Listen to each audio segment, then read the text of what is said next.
On December 31st of 2012, peasants from Jingchuan County, Gansu Province, find a gilded Buddha's head while repairing a road. 9 days later, just 8 meters away, they discover an underground palace. Inside, there's a brick with an inscription on it that says more than 2,000 relics are stored.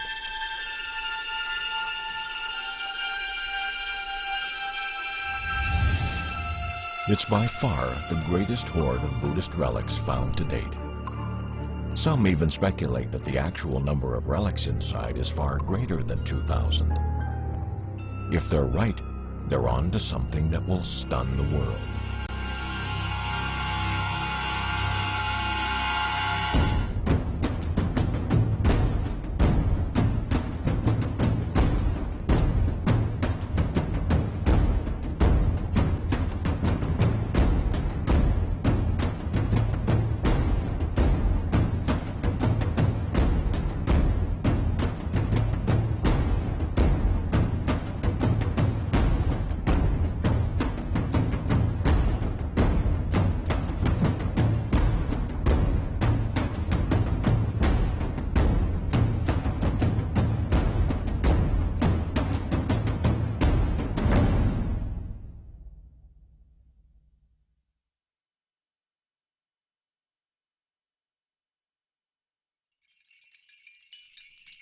Buddhism entered China during the Eastern Han Dynasty.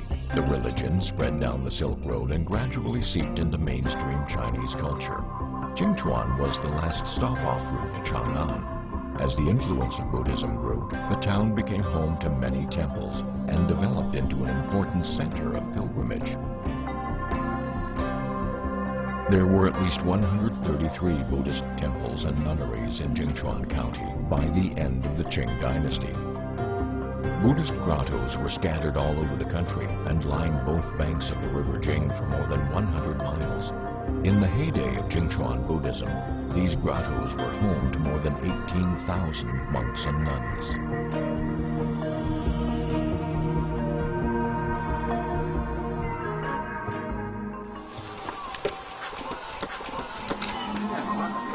There are many stories told about these holy men and women. One of them tells of 2 monks who went all over the country looking for relics 1,000 years ago. The relics and treasures they brought back from their travels were buried beneath a temple. To most people, the story of the monk's hoard is just a legend. No traces of it have ever been found. But perhaps the Jingchuan discoveries show that there's a grain of truth to these old wives' tales. The 2012 find caused great excitement in Gansu archaeological circles.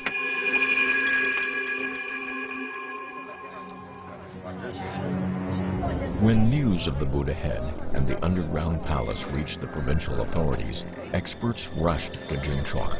Maybe it was the hoard the old tales told of.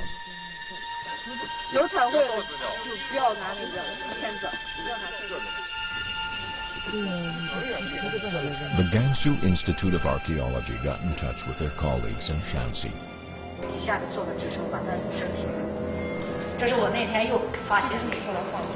They sent an expert restorer and conservator called Zhang Yongjian to help out with the excavation. She has now scanned the casket.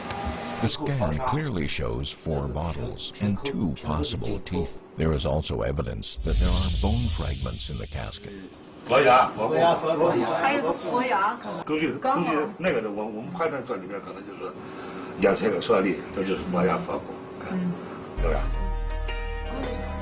But scans are not enough. The team needs to look inside the casket. Over the years, the artifacts inside have corroded and decayed. It will be difficult to separate the relics from the mass of decomposed matter in the casket. Zhang Yongjian is going to have her work cut out.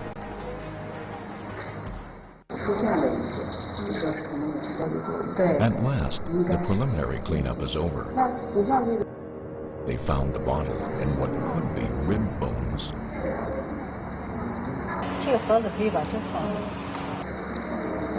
The inscription says there are teeth in the casket.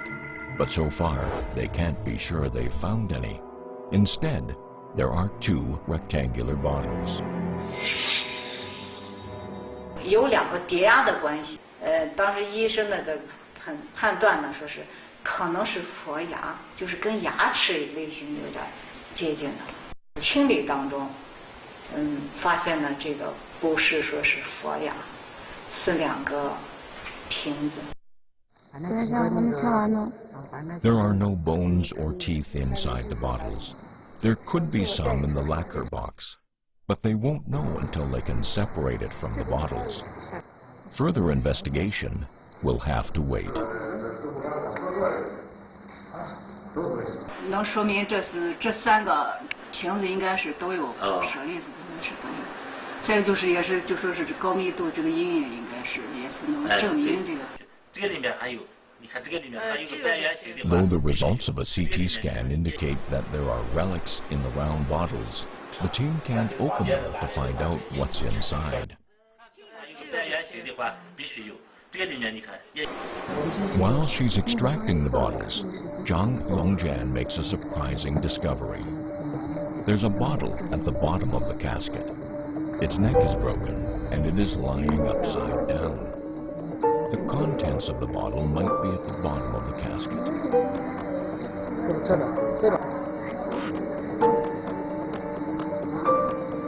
John's colleagues help sift through the detritus, examining each item with a magnifying glass.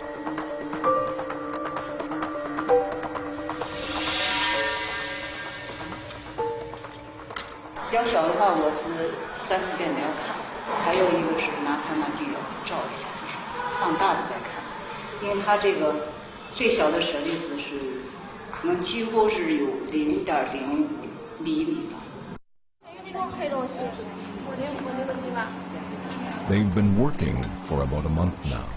The results are impressive. 散落下来的呢，这个舍利子，总共数量大概有1000多粒，光这个盒子里边装的这个舍利子就有1000。However, they need to proceed cautiously. The other bottles cannot be opened yet. Nevertheless, experts agree that the inscription is accurate. There are at least 2,000 items in the casket. Liu Yulin takes a more radical view. 根据现在清理的情况看的话，就不止2000余粒啊，可能要3000以上了。 It's unlikely that ordinary people would have had the means to create a reliquary of this size. Therefore, it was probably established by imperial patronage. The inscription seems to support this. It says the relics were interred in the year of 1013. In other words, the reliquary was deposited during the reign of Emperor Zhenzong of the northern Song Dynasty. He was both a Buddhist and a Taoist. The reliquary he founded in the Kaibao Temple is known to have contained the teeth of a Buddhist saint. Do these relics have anything to do with him? 很多埋葬舍利、封舍利，特别是谁，都是皇帝亲自下面的，皇帝下的。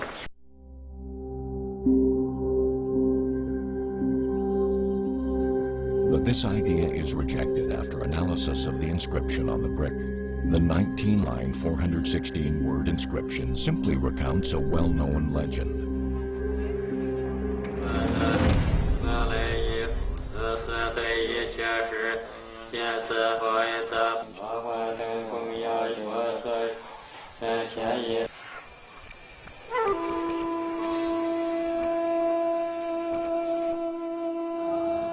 According to legend, 2 Song Dynasty monks, Ching and Bunjian, vow to establish a reliquary in the Longqing Temple in Jingzhou Prefecture.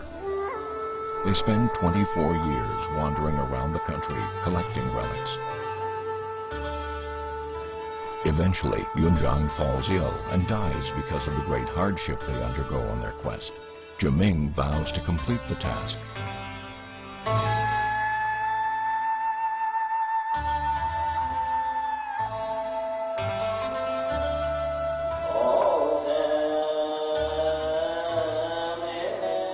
A shrine for the treasures is established in the Manjushri Hall of the Longqing Temple.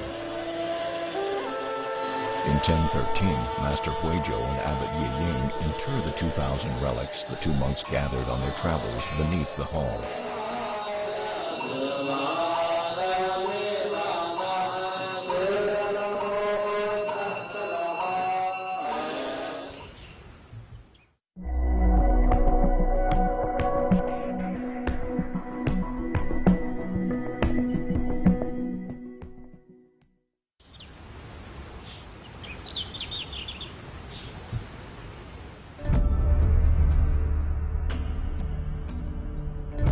These relics don't get a fancy burial. The humble monks of the Longqing Temple weren't able to afford anything more than a plain wooden coffin and a brick sarcophagus.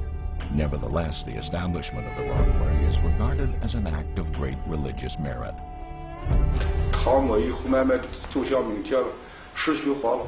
国家好像对这些风水类之类的这些事情不重视了，但是民间反而很重视。那么到了这个宋以后，这种随着佛教世俗化的以后，这种情况，就不同的这个百姓、老百姓、一般的这个寺院的这个僧众都可以埋藏这个、收藏这个舍利。 1,000 years ago, in the Song Dynasty, the Longqing Temple monks Zhuming and Yongjian set up their reliquary here. It was a deed that moved and inspired many people, but what drove them to do it?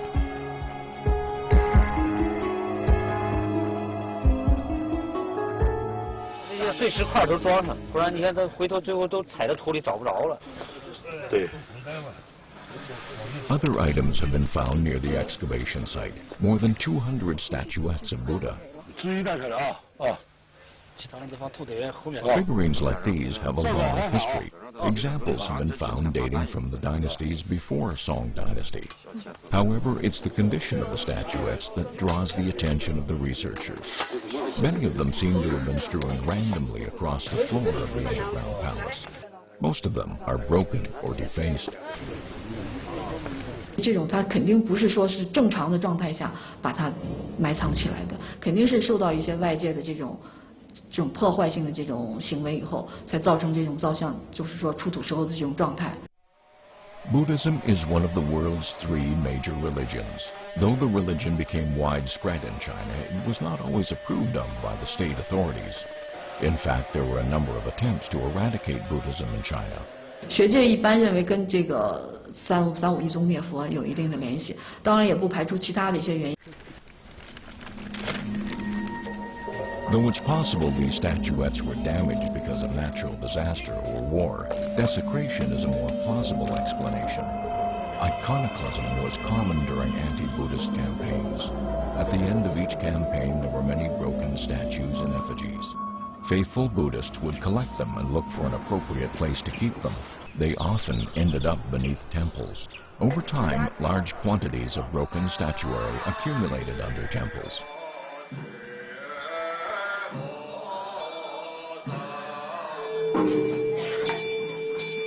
State policy during the Song Dynasty favored the centralization of political and spiritual authority. The Buddhist religious leaders were largely independent of the state. They and their richly endowed temples and monasteries were likely to suffer as political and spiritual power was centralized. However, it is likely they saw an anti-Buddhist campaign coming and prepared themselves for it. They gathered relics and other precious items and stowed them safely underground. This is one explanation for the presence of the 2,000 relics. It's an outstanding collection, yet what's even more stunning is that there could be more than 2,000 relics. The Yunlin believes there are 1,000 additional relics. That means there could be more than 3,000 relics here.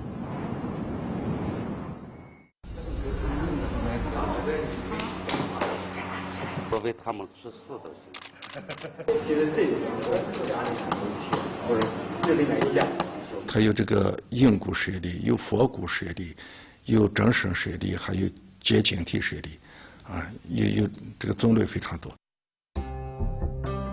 The color of a relic is significant. It is believed that a genuine relic derived from a piece of flesh is red. Bone relics are white. Black relics come from the hair. Lots of color can be seen in this reliquary. It looks like they could have been formed from lots of different materials. Liu Yulin detects 20 different colors and shades among the relics.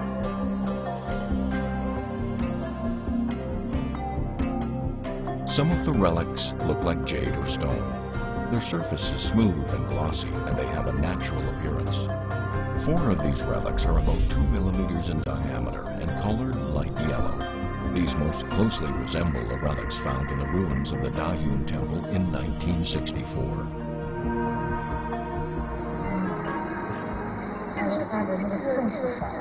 As she sorts through the contents of the casket, Zhang Yonglan finds many bone fragments.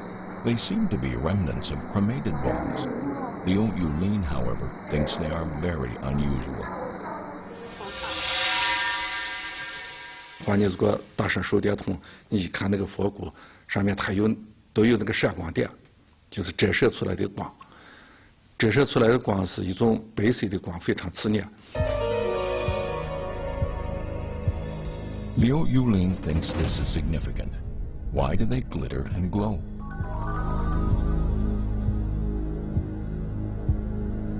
He argues that the 1,000 tiny relics found by Zhang Yongjian are a special sort of relic. He believes these relics refract the light because they are crystalline relics. All they need to do to identify a crystalline relic is shine a light on it. 在他们清理出来这个晶体舍利，你拿手电筒一照的话，它同样也是有这个折射光。折射光跟那个佛骨上面那个小点折射出来的光是一模一样的。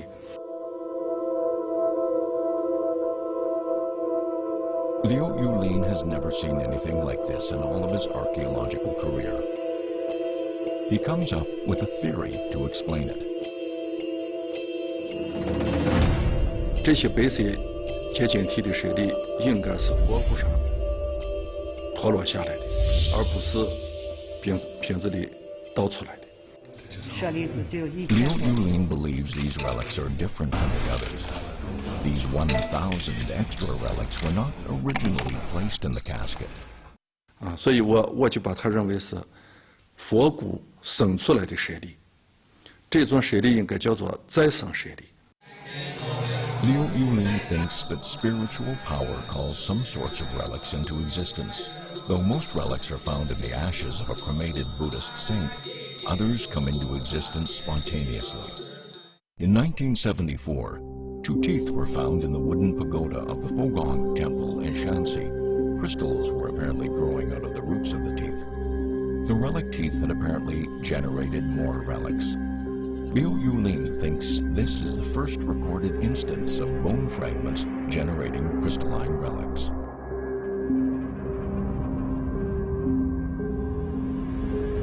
Liu Yulin believes that the 1,000 relics did not come from the bottle. They were generated inside the casket itself. He believes that the empty bottle confirms his interpretation of the evidence. 怎么这样子？父亲就没有这个结晶体舍利存在。如果说是倒出来的话，那它大部分的，因为1000多粒那数量非常多，它大部分应该在瓶口附近。结果它瓶口附近没有，都是散落在这个整个这个陶罐里边。 Over the course of 1,000 years, most of the things inside the casket have perished and decayed, including the bottle. Although that explains why the neck of the bottle is broken and how the relics fell out, it doesn't account for their random distribution. If they did come from the bottle, they might be expected to remain near the bottle. Liu Yulin believes that the crystals observed on the bones and the crystal particles scattered around the casket are physically identical. He believes that crystals developed on the bones, and that this process of spontaneous generation accounts for the additional 1,000 relics.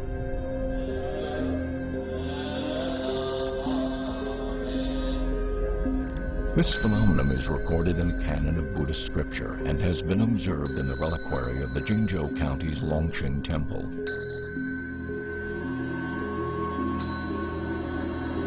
The generation of relics has important ramifications for archaeological research. It suggests that the number of relics increases over time.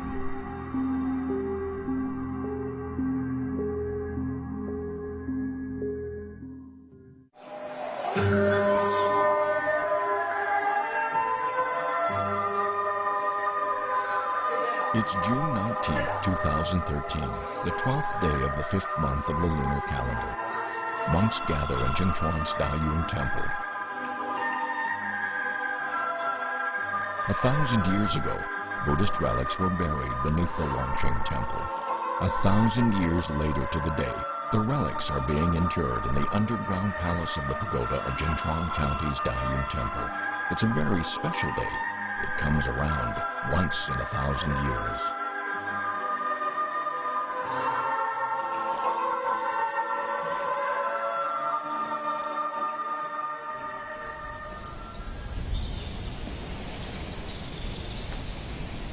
It seems a miracle that Buddhist relics have turned up 3 times in the vicinity of the Dayun temple. The relics found in 1964 were originally enshrined in the Dashengguo temple.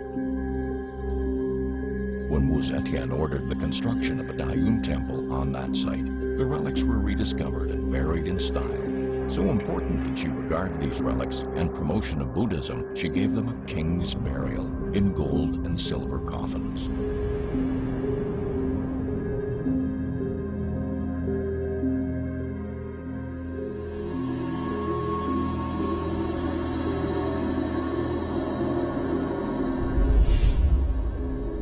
In 1969, 5 years after the first find, 10 more relics turned up near the site of the Dayun temple.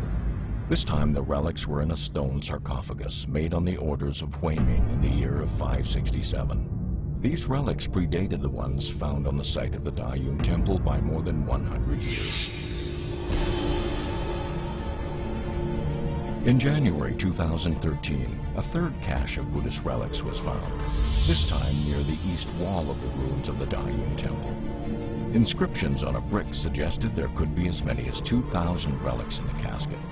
However, Liu Yulin believes there could be upwards of 3,000 relics in the casket, and that a mysterious process of spontaneous generation accounts for the additional 1,000 relics.